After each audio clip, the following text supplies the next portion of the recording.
এখন তো যুবলীগের দুর্বৃত্তরা নেই, যারা টেন্ডারবাজি, যারা চাঁদাবাজি, যারা দখল বিভিন্ন বাণিজ্য করেছে, যারা ক্যাসিনো খুলেছে তারা নাই।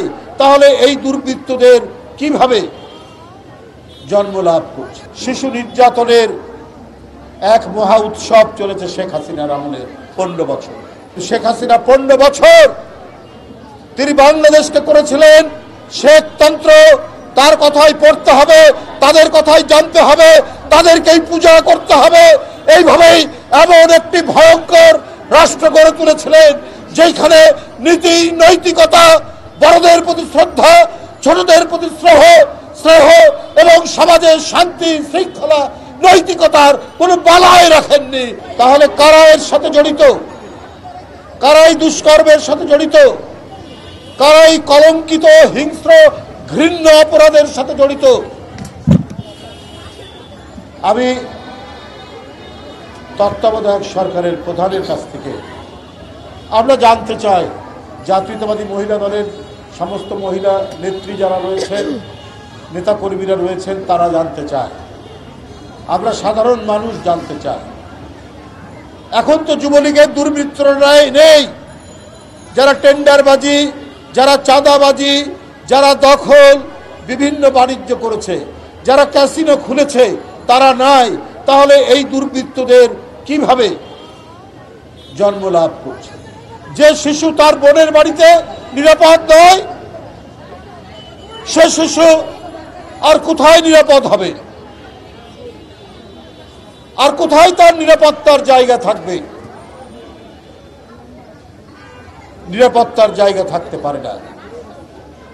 সবচাইতে নারীরা নির্যাতিত হয়েছেন। শিশু নির্যাতনের এক মহা উৎসব চলেছে শেখ হাসিনার আমলের 15 বছর। সে কোনো কিছুই তোয়াক্কা করেনি। নৈতিকতা শিক্ষা হয় কোথা থেকে? পরিবার থেকে, স্কুল কলেজ থেকে।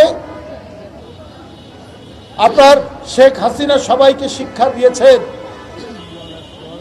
যে আমার বাপকে তোমরা জাতির বাপ বলবে। এটাই স্কুল কলেজে সত্য কথা। স্কুল কলেজের পাঠ্য বইয়ের মধ্যে খালি তার বাপ, তার মা, তার ভাই, এদের কাহিনী লেখা আছে। তাহলে সেই কাহিনী যদি কেউ গভীরে যায় তাহলে কি পাবে? সেখান থেকে কি নৈতিকতার শিক্ষা পাবে?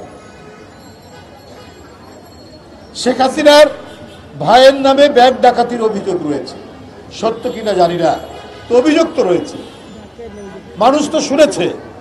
এখন তার কাহিনী একজন মহামানবের মতো যদি পাঠ্য বইয়ে যদি লেখা থাকে, আর সেই পাঠক বা সেই শিক্ষার্থীরা যদি অন্য কারো কাছ থেকে শোনে যে এই লোকের কাহিনী হচ্ছে যে ব্যাংক ডাকাতি, তাহলে কি শিখবে?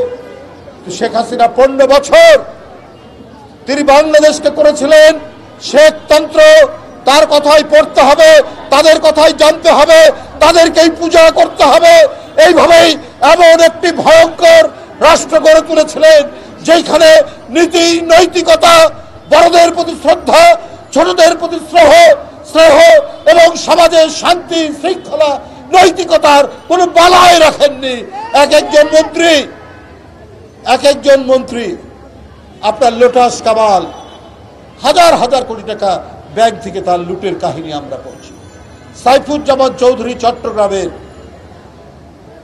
শত শত কোটি টাকা লুটের কাহিনী। অবৈধ টাকার সাথে সমাজের অপরাধের সম্পর্ক রয়েছে, এটা অত্যন্ত সত্য।